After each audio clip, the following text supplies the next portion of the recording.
আমাদের এদিকে সব এখন পাট বোনা আরম্ভ হয়ে গেছে। মাঠের দৃশ্য, পাট বোনা। আমি পুকুরের কাঁদাতে দাঁড়িয়ে রয়েছি, ভিডিও করছি একটু। তো কি বলবো সেটাই বুঝে উঠতে পারছি না। রোদও খুব পড়ছে, রোদের উত্তাপ রয়েছে, কারণ মেঘলা ভাঙা রোদ। তো যাই হোক, কষ্ট করে চলে আসলাম আমি আপনাদের মাঝে ভিডিও নিয়ে। তো ভিডিওটি এ পর্যন্তই।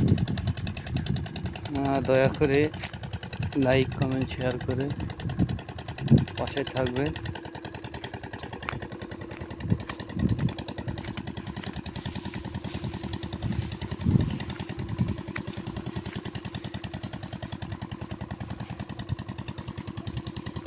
তা পানি হয়ে গেল নাকি?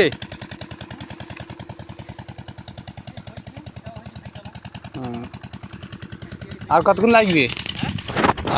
লাগবে?